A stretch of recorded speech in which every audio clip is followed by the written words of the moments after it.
Hello friend, स्वागत है हमारे यूट्यूब चैनल पे।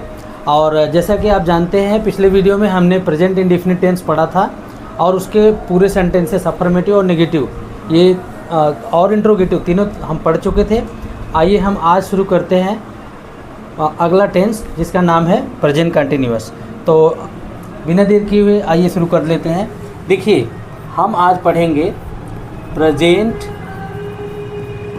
Continuous, present continuous tense. ठीक है, देखिए ये जो टेंस है, लास्ट टाइम में हमने आपको बताया था कि इसमें आपको पहचान बहुत ज़रूरी है। और हमारा ये जो मकसद है वीडियो बनाने का यही है कि लोअर टू हायर सभी स्टूडेंट इसको पढ़ करके अच्छी तरह से समझ पाएँ और सीख भी पाएँ। तो प्रेजेंट कंटिन्यूअस टेंस को हम कैसे जानेंगे कि वास्तव में प्रेजेंट कंटिन्यूअस को हम पहचानेंगे कैसे, ये भी बड़ी बात है। तो आइए हम सबसे पहले पहचान देख लेते हैं। अगर हम बात करें पहचान की, ध्यान दीजिए, अगर हम पहचान की बात करें तो इसमें हम क्या लिखते हैं, इस टेंस के वाक्य के अंत में रहा है, रही है, रहे हैं, रहे हैं। ठीक है, इस टेंस के वाक्य के अंत में क्या क्या है, रहा है, रही है, रहे हैं, ये सारी चीज़ें क्या कहते हैं, लगे रहते हैं, लगे रहते हैं। यहाँ हम लिख लेते हैं, लगे रहते हैं। ठीक है, इतना तो आई होप आपको समझ में आ गया होगा कि प्रेजेंट कंटिन्यूअस टेंस में पहचान यही है। और जब अगर आपको किसी भी चीज़ की पहचान हो जाएगी तो समझिए कि आप उस चीज़ में लगभग जानकार हो गए। तो यहाँ हो गया पहचान। अब अगला हम पॉइंट पे बात करेंगे।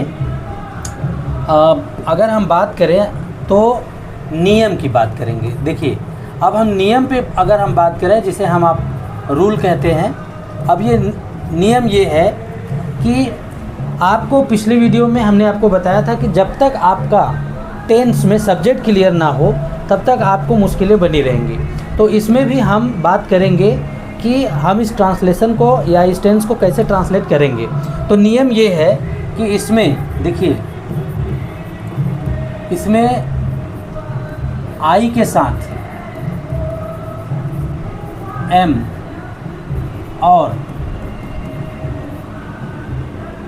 सब्जेक्ट सिंगुलर, यानी कि सिंगुलर अगर सब्जेक्ट है तो जिसे आप कर्ता एकवचन बोलते हैं। ठीक है, कर्ता एकवचन सिंगुलर सब्जेक्ट के साथ हम क्या लेते हैं, इज। ठीक है, और अब आपको बताने की ज़रूरत नहीं है कि सब्जेक्ट सिंगुलर में क्या क्या आता है। तो इसमें हम इज लगाएंगे एंड प्लूरल सब्जेक्ट के साथ,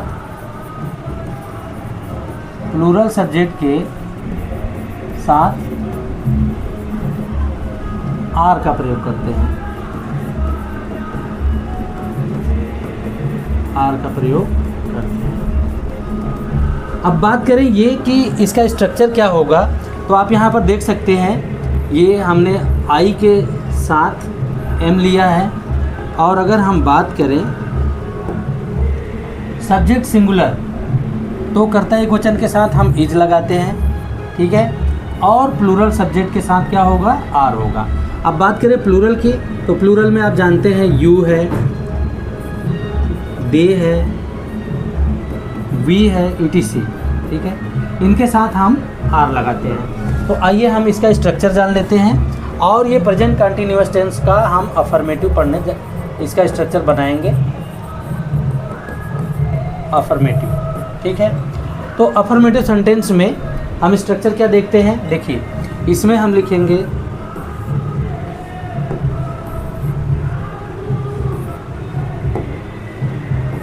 इसमें सबसे पहले subject plus is, am, are plus verb में हम आईएनजी जोड़ देते हैं प्लस ऑब्जेक्ट। ठीक है, ये हो गया आपका स्ट्रक्चर। अब अगला पॉइंट होता है कि हम इसको एक ट्रांसलेशन करके देख लें। तो आइए हम एक ट्रांसलेशन भी करके देख लेते हैं। देखिए माय डियर, आपको ये पता होना चाहिए कि सब सेंटेंस के लास्ट में क्या आएगा और उसी पहचान से हमारी इंग्लिश स्ट्रांग होती है। तो हम इसमें एक ट्रांसलेशन करके देख रहे हैं और ये आपको याद रखना है कि हमको ये याद रखना है कि रहा है, रही है, यही मुख्य रूप से इनके पहचान है। और इसके पहले आपने ताते देखा भी था। तो आइए हम एक ट्रांसलेशन करके देख लेते हैं। जैसे मान लीजिए अगर हम ये कहें हवा चल रही है, ठीक है, अगर हम ये कह दें एक minute,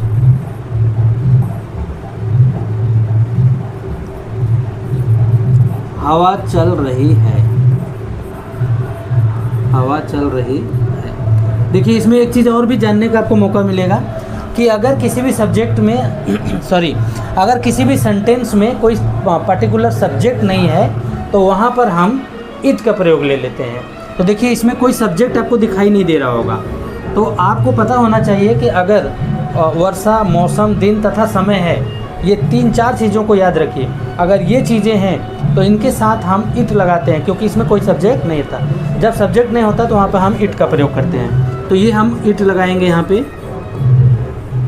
it is wind blowing. और इसी तरह से अगर हम एक ट्रांसलेशन और करें, जैसे मान लीजिए वर्षा हो रही है, वर्षा